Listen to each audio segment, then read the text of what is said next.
dann denken wir auch jetzt in diesem speziellen Moment daran, an all diese Kinder und Jugendlichen, die morgen die Schule wechseln. Das ist bei uns im Kanton Zürich der Moment.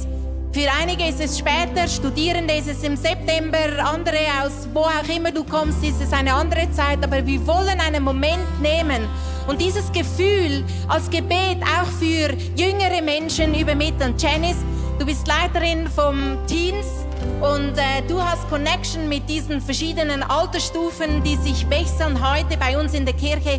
Gib uns bitte Einblick, was da so abgeht. Ja, wir haben ganz viele Wechsel.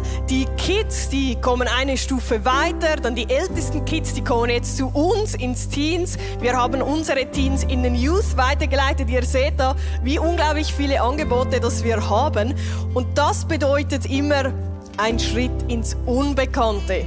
Das bedeutet, die ältesten Kids sind jetzt nicht mehr die Ältesten, das heißt, sie sind wieder die Jüngsten mit den coolen anderen Teens. Und wie viel Mut braucht es, immer wieder an einen neuen Ort zu stehen? Und das ist das, was wir uns als Kirche wünschen, was wir uns erhoffen, dass wir ein Ort sind, in dem man neue Kapitel starten darf, wachsen darf in unserer Identität in Gott, in unserer Identität als Menschen. Und das ist so kraftvoll. Einerseits haben wir die Altersstufen, die weitergehen, aber auch für dich und mich beginnt vielleicht ein neues Kapitel. Ich habe heute Morgen mit einem Kollegen vom Sunday Night gesprochen und der ist jetzt das erste Mal committed, im Kids mitzuarbeiten. Wie cool. Bei uns im Teens haben wir jemanden, der macht das erste Mal MC. Es beginnen ganz viele neue Seasons und das unterstützen wir als Church im Gebet. Und ich hatte vorher im Worship so den Eindruck, die Uhr, die ich anhabe, an der falschen Hand, ich weiß,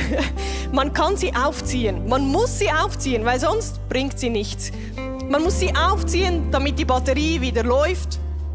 Sie ist manchmal in dem Sparmodus, wenn ich sie nicht trage. Und jetzt zeigt sie mir wieder an, dass gleich 10 Uhr ist. Und das ist das, was Gott in unseren Celebrations macht. Wenn du in die Kirche gehst, dann zieht Gott deinen Akku wieder auf. Er bringt dich wieder in den richtigen Takt, damit du dann ready bist für die göttliche Angabe in dem Lebensabschnitt, wo du bist. Und das dürfen wir auch proklamieren über all den Kids, Teens, jungen Erwachsenen, Studenten, über dir und mir, die in neue Kapitel hineintreten.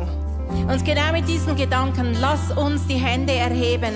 Zum einen das, was wir selber brauchen, aber das ist die eine Hand und die andere Hand, die kann ich jetzt nur schlecht ausstrecken mit dem Mikrofon, aber die andere Hand für all diese Jugendlichen, die Lehrer und all diese in Ausbildung, die in eine neue Season kommen, morgen oder in dieser Zeit, lass uns die Gebete, dass Gott im Himmel genau diesen Raum, der manchmal so viel Angst und Herausforderung bringt, dass Gott, Jesus Christus, diesen Raum füllt. Lass uns dafür beten, jeder da, wo du bist.